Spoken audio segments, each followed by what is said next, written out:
Welcome to the Aksharastra circle. నేను విష్ణువర్ధన్ బిజుల, ఈనాడు columnist. ఇప్పుడు మన కొత్త బ్రాంచ్ వచ్చేసేసి విజయనగరం జిల్లా కోటా జంక్షన్ లో గుండాలవారి వీధిలో ప్రారంభించింది. చాలా మంది విద్యార్థులు ఏమనుకుంటారంటే, మేము ఒకసారి కోచింగ్ తీసుకున్నాం, మాకు ఇంకా మళ్ళీ కోచింగ్ అవసరం లేదనుకుంటున్నారు. రైట్, లోపల మీరు ఇంటర్నల్ ఫీలింగ్ ఏమనుకున్నా కానీ నేనేమంటానంటే, ఒక 10 రోజులు క్లాసులు ఫ్రీగా వినండి, నిర్ణయం తీసుకోండి. మిగతా వాళ్ళకంటే తక్కువ సమయంలో మీరు ఆన్సర్ చేయగలుగుతున్నా అంటే అది బెటర్ కదా. మనం మొత్తం మీద కావాల్సింది జాబ్. కాబట్టి మీకు ఒక క్వశ్చన్ చూపిస్తాను చూడండి.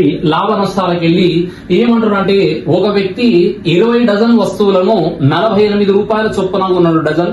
అందులో 8 డజన్లను ఎట్లా మిండు, మనకు 10% లాభానికి మిండు. 12 డజన్లను ఎట్లా మిండు, 20% లాభం కమ్మితే మొత్తం మీద ఎంత శాతం? మొదటి 8 డజన్లను ఎట్లా మిండము, మనకు 10% లాభం కమ్మినము.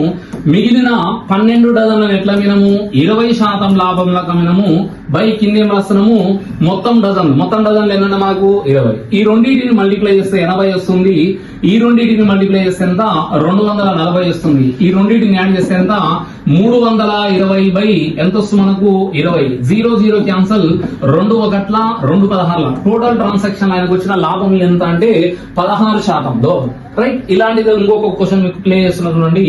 రైట్, ఏమంటాడు, ఒక వ్యక్తి 13 పెన్నులను 70 రూపాయల చొప్పున కొని అందులో 10 పెన్నులను 7% లాభంకు, మిగిలిన 3 పెన్నులను 7% లాభం అమ్మితే ఈ లావాదేవీలో అతనికి వచ్చిన లాభం ఎంత?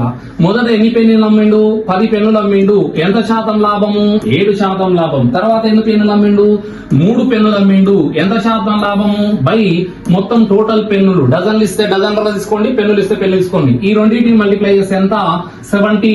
ఈ రెండింటిని మల్టిప్లై చేస్తే ఎంత మనకు 21. 2 యాడ్ చేస్తే ఎంత, 91 బై 13. 13 ఎక్కం 13, 13 ఏళ్ళు ఎంత మనకు 91. టోటల్ ఎంత శాతం లాభం అంటే ఎంత, 7% లాభం. ఇంకొక క్వశ్చన్ ను మీకు ఇస్తున్నాను, ఆన్సర్ ను కామెంట్ బాక్స్ లో పెట్టండి. Right, thank you.